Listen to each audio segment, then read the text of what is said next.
Tune in to Talking Law with Attorney Daryl O'Neill and the special guest host, Attorney Jerome Payne. Live TV talk on your digital device, on Roku, Fire TV, and Apple TV. Download the SVP TV app right now. Check us out every Tuesday on Comcast Cable, Channel 17, 8:30 p.m. And we are live every Friday on Facebook Live, 6 o'clock in the evening. You've got a question? Our attorneys have the answer. So let's talk law with Attorney Daryl O'Neill on the SVP TV network. Welcome to Talking Law with Daryl O'Neill. I'm your host. I have a main man, Jerome. Hey, Daryl. Welcome back, man. Yeah. You know, y'all got the privilege of hanging out with my daughter. Absolutely. Last week. So she was absolutely wonderful. Yeah. Daryl. So I'm the less attractive version of her. But she said something important, did she, Miss Debbie? That she was the meaner of the two of you all. Oh, did she? Oh. And wow. I said, how can that be? That she's the meaner of two. I'm sorry, Daryl, but I'm just so excited about the show from last week. She was right on time. Mm. So go and do our greetings, man. Oh, yes. So everybody that's watching the show, remember that you can see this show on Roku. You can see it on Apple TV. You can see it on Fire Stick. You know, you can actually download any of these apps and then watch these shows. Yeah. Watch them at your leisure. Watch them while they're playing live. Watch them at any point. We also Then you can binge watch too, can't you? You can binge watch. We're also on Facebook Live, which is what we're seeing tonight. Also Facebook Live. Yeah. Then we need to say welcome to our audience that's been watching us, man, forever. Yes. So we just say welcome to Little Rock, West Memphis. Welcome to Shelby County. Welcome to Mississippi. Yes. Welcome to the great state of Missouri. Always Missouri. And then we got some visitors and viewers from California area. Man, You wow. know, so we get looks everywhere. Yes. So welcome. Today we want to talk about two issues. We want to talk about the moratorium, the moratorium on the eviction moratorium. And also on foreclosures as well. And foreclosures. Yes. So, so the CDC had ruled when we went into this pandemic. Into this pandemic, yes. The CD ruled that, if you're receiving federal money, you couldn't evict anybody. And then it went on to say if you were tempted to try to find somewhere to stay and you had no other place to stay, you couldn't be evicted. That's exactly right. So that was the moratorium that everybody followed. That's exactly right. And then what ended up happening is the federal court, Judge Norris. A group of landlords here in Memphis got together and filed a suit here in the Western District of Tennessee, claiming that the moratorium was unconstitutional because it didn't come from the right arm of the federal government, right? Yeah. Yeah. Now, I'm looking at it now, and it looks to me, it said that the Sixth Circuit rules the CDC eviction moratorium is unconstitutional. It is unconstitutional. Yeah. Okay. So it appears to me that they may have agreed with Norris. Okay. I was just talking to some people the other day, and I thought that they had said that it was constitutional. But at any rate, the Supreme Court refused to hear an argument that said that it was unconstitutional. Right. Well, and you would look. I don't know. They would took that up anyway. Okay. Because well, that's what happens though when you get all these circuits with different rulings. Isn't that the final arbitrary? It is. When you get, and that's the whole purpose of the Sixth Circuit. I mean, the Supreme Court. Fortunately, is if you have, because look, you and I joke about this all the time. You put 5 lawyers in a room, you'll get 5 different opinions. Absolutely. And it's the same with judges. It's the same with courts.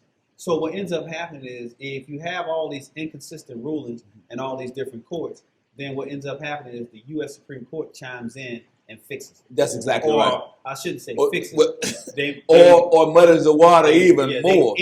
They end the issue. Yeah, that's true. They end the issue. That's true. So what happened is when they filed a lawsuit that said that the CDC moratorium was unconstitutional. And, I was a little shocked that the judge ruled that it was unconstitutional. I was not. Well, and the reason why is because, unfortunately, our judiciary is becoming more and more political. That's why we always talk about Reagan appointees, Obama appointees, Bush appointees, and that's why we got the Supreme Court now, with it being overwhelmingly conservative. 6-3, I think. Look what Trump was able to put 3 people on the Supreme Court with less than a year. Right. That in itself indicates that something was wrong with the process. Right. And so now, and that's why they talk about now too, every time, all the times that he was contesting the election, they talked about it was a Trump judge who denied. Yeah. Yeah. It wasn't no other judge. That's it was right. one of the judges that was appointed by him. That's right. Yeah, that's again in what they argued in this moratorium is that the CDC moratorium was unconstitutional. Tell what CDC is. Centers for Disease Control. Yes. So the Centers for Disease Control they issued a ruling to stop these evictions because they're saying that what would happen is that by evicting these people, you put them on the street. That's right. Which would increase the spread of COVID. That's exactly right. And so they did it as a health issue. That's exactly right. And there are two, when you think about it too, the fact that the numbers are rising again, and they had decreased quite a bit when Judge Norris did make his ruling, that they may have played on it too, because now that the numbers are going back up, maybe it is now constitutional because there's a real reason for it. But as the numbers were fading away, they said the CDC didn't have the authority to do it. Is that what it was? Yeah, they do. And look, let me just say. And you kind of felt that way too from the beginning. I told you that from the beginning. Yeah, you did, because here's the problem. There's all these branches. Yes. And certain branches can't go in the other branches.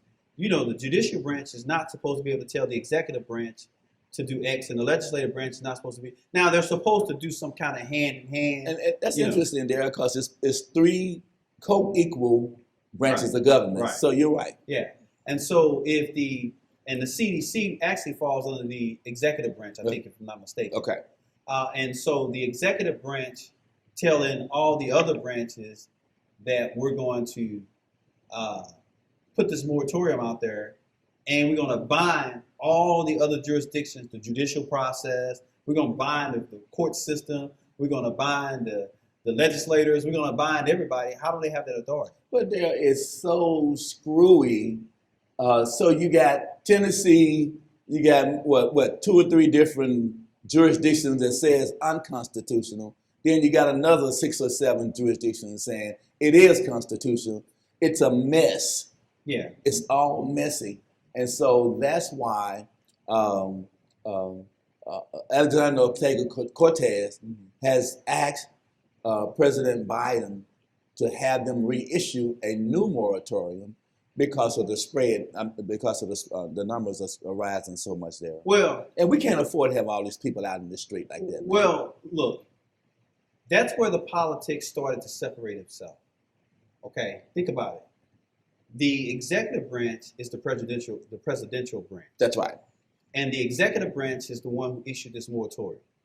Okay, because well, that was the problem. They said if Biden had issued it, it would have been Biden. Would have been binding. Biden didn't issue it. No. It was the CDC did, but he could have done the executive order, right, and done it. But I don't know that he could have. What? Well, think about it. He's binding the judicial and the legislative process. They do it all the time. Executive orders. I guess they do. Yeah. But that was from Trump. It was Trump's administration. That did and that's why they didn't overrule it until after he got out. I like that. Because he held it, remember? Yeah. He did help. And it was about 6 months left in his term. And he said he was going to put it, what do they call it when they don't decide right then and there? Oh, he's going to basically take it under advisement. Under advisement. And then just as soon as the administrations changed is when he ruled that it was unconstitutional. Well, look, here was my issue with this. Now, is it rationally related? Because this is supposed to apply to That's all. great. I like that. This is supposed to apply to everybody. I not, like you that. know.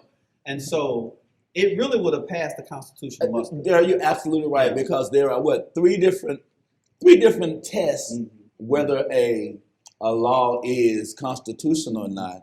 Is whether it is rational relation, and then it's what Strict scrutiny. strict scrutiny is the most difficult Right. one to pass. So Right. is it just two or three of them? Well, it's three. The intermediate scrutiny Okay. really applies to gender. Yeah. So any law that they can find a rational reason for it, if a reasonable person would go along with it, that's probably rational. Right, it is. Yeah. Right. And the rational is if you fighting the government on a rational related, you lose. You're gonna lose, absolutely. And if the government is fighting you on strict scrutiny, they lose. That's right.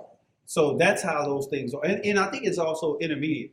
You know, Yeah. Anybody that's Who's gonna protect- lose in strict scrutiny? the government. Okay. And the government's going to lose in strict scrutiny. Really? The government's going to lose in intermediate also. Really? Oh yeah. You have to have a compelling state interest Okay. to make those decisions. Okay. So I mean, you just can't say I did it because I wanted to protect the whole whatever. Right. You got to have a compelling governmental Okay. interest. I got you. So that's a pretty high. That is a pretty high hurdle. It is. And so if usually if you can't do that, you're going to lose those things. But there again, they're getting ready to reissue it again because it expired July 1st, right? It did, and so that was possibly the reason why the Supreme Court wasn't willing to take it up, That's true, because too. it'll be moot. That's true. It's moot, Yeah. So, but here's the problem I have with the moratorium, and I said this to you, Jerome. Mhm. The moratorium, it protected the people, the tenants. Okay. It protected the tenants, but it didn't protect the landlords. They got nothing for this. They had to let these people stay in their properties. They couldn't collect rents from them. No, what did they get? That's not entirely accurate there. Okay, tell me what they got. They got $25 million ready to be distributed to You heard what landlords. you said? You heard what you said? Ready to be distributed. They didn't get that. They hadn't gotten that. Not hadn't gotten it at the time, but the money is there. That's So the the difference. landlords have to work with the tenants to get their hands on the money. Yeah, but the way that money was being parked. Okay, so I know people who have got $20,000, $15,000. The rent is paid all the way up until the next year.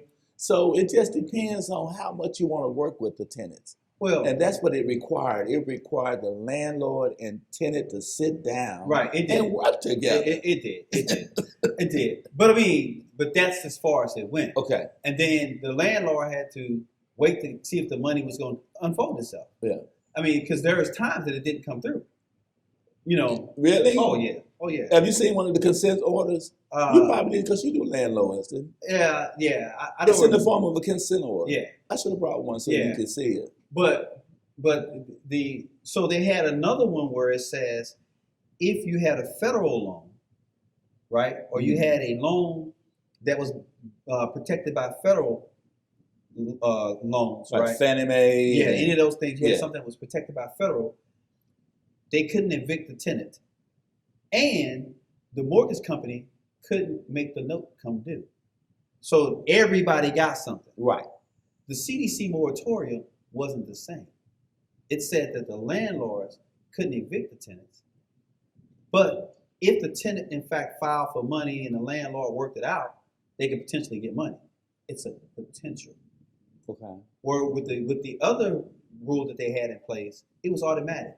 If you had a federally backed loan, they could not collect on you if you were behind. Mm-hmm. And if you had a tenant in that was in a property that was federally backed, you couldn't put that tenant out. Okay. So everybody gained. Okay. The tenant gained and the landlord gained. Right.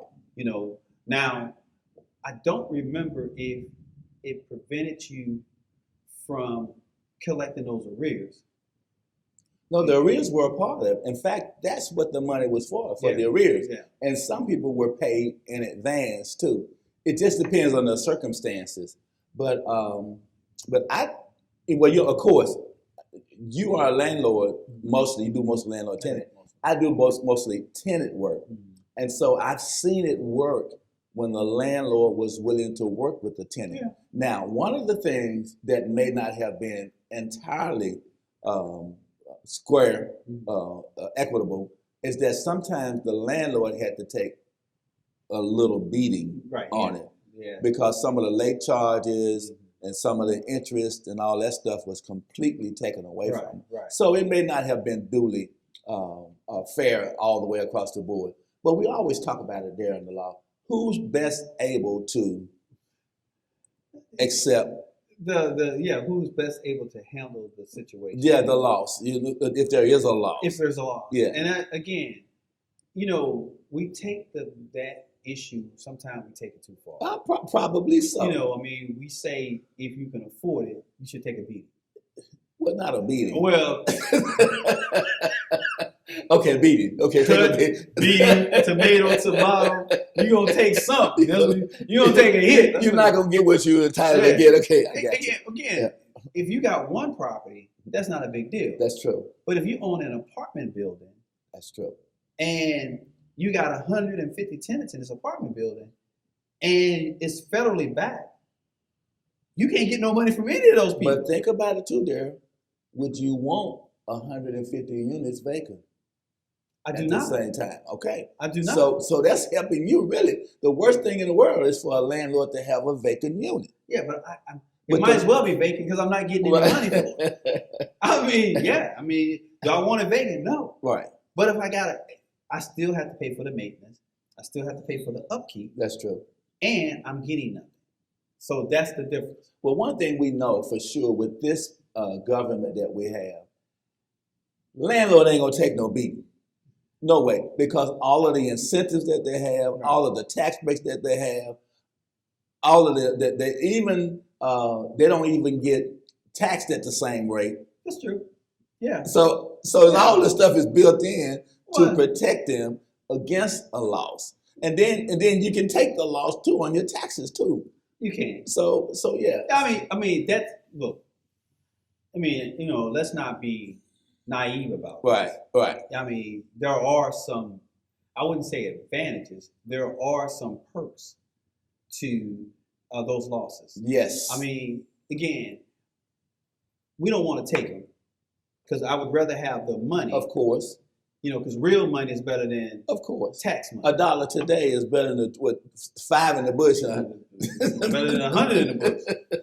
A dollar right now is real money now. That's exactly. Whereas I got to wait till the end of the year and put it on my taxes, and I'm only going to get a percentage of that. But also too, Darryl, we in the industry, and that's the industry that I'm in, is an industry that is totally almost dependent upon hardships, so to speak.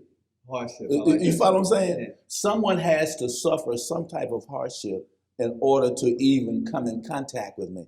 They've lost, something has lost, or they fear they're going to lose it, or they're trying to prevent the loss. And so that's how they come in contact with us. But so when they do come, they have to come because something has gone awry in that relationship.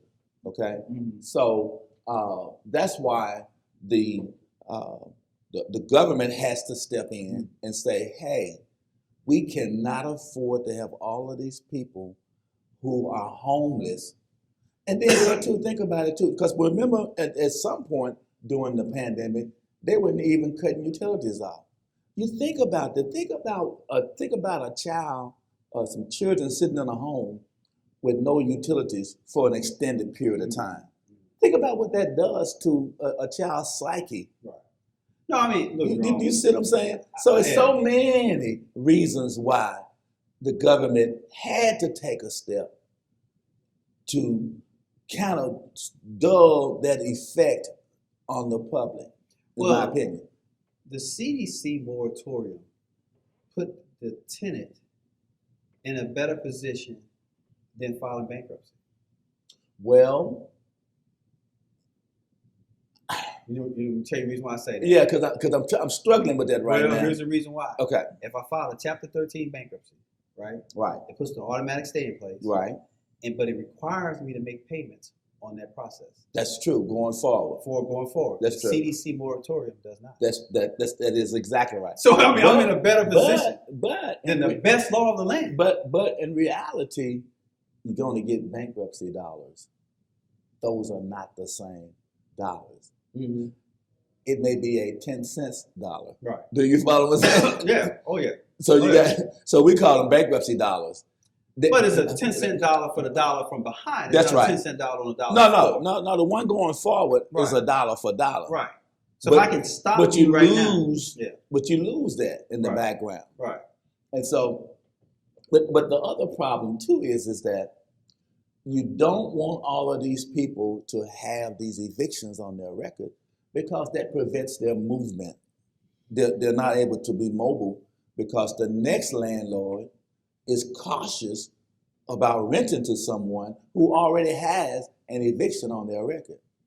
John, and so where I started to struggle with some of this, now Tennessee wasn't as liberal as some of these other cities and these other states, but some states where you had up to $600 incentive pay per week added to your unemployment.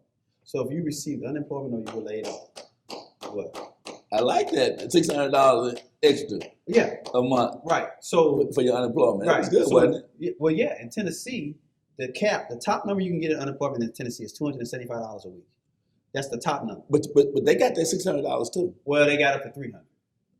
They got it for $600, and then the Republicans cut it down to $300. Okay.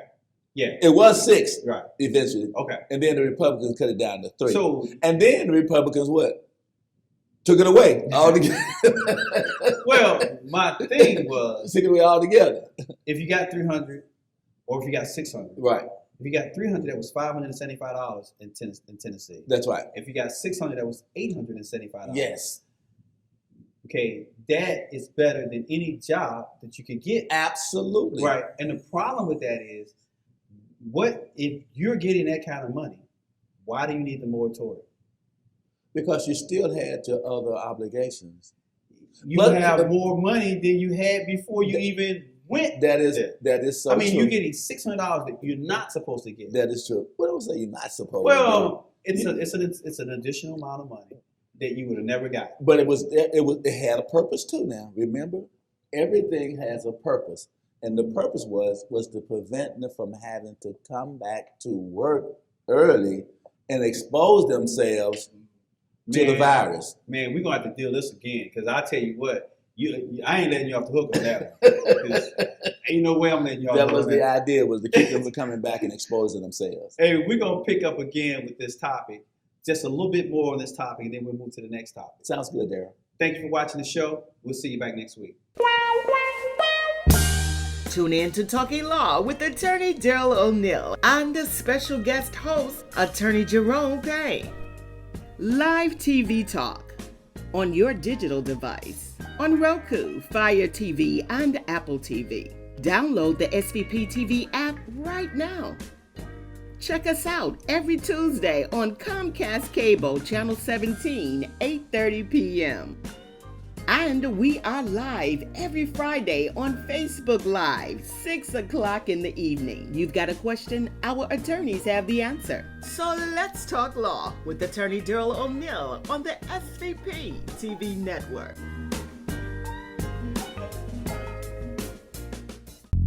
SVP TV, we're family for all your needs. We're gonna make you fall in love with SVP. My name is Aiden Smith. I'm 8 years old and I'm Quartet for life. Hi, Aiden. Hi, Miss Debbie. How are you? Good. Aiden, what is it about Quartet that makes you Quartet Music for Life? Well, I like the sound of it and I like to play it. Wow. I know that you have a strong support team. But who's training you? Well, my cousin Ron, my cousin Ike, and my Uncle Bo. Is there anyone else in your life that motivates you, give you that push to be a great musician? My mother and my grandmother. Now, you're such a great musician at 8 years old. Are you playing for a group now? Yes. Well, my grandma in the group, my mother, and my aunties and my cousin. The group is called the Anointed One. Outside of music, do you have any other hobbies? I like to do art. I try to make like something realistic, and I like to play games.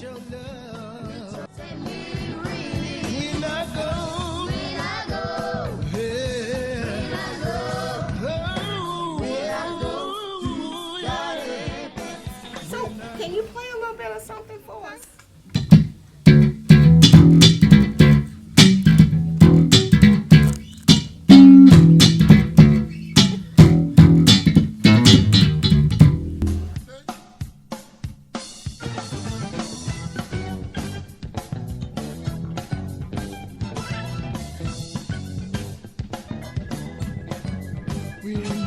When I go to dying prayer, all my burden, you will bear.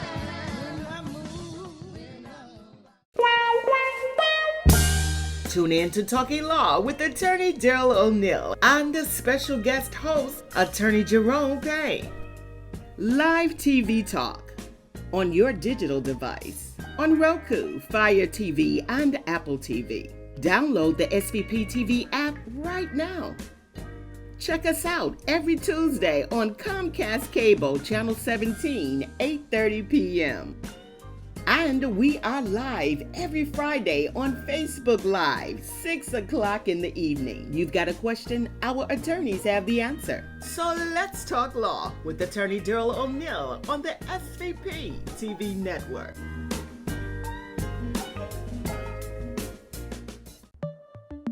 Know how to wear your face mask correctly.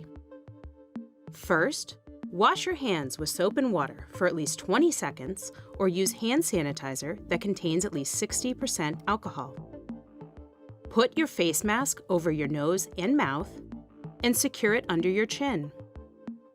If the mask has loops, hook them around your ears. If it has ties, secure them at the base of your neck and crown of your head. Make sure you can breathe easily. Remove your mask carefully. Untie the straps or unhook the loops from your ears and pull the mask away from your face without touching the front of your mask. Don't touch your eyes, nose, or mouth when taking off your mask. Wash your hands for at least 20 seconds immediately after removing your mask, or use hand sanitizer that contains at least 60%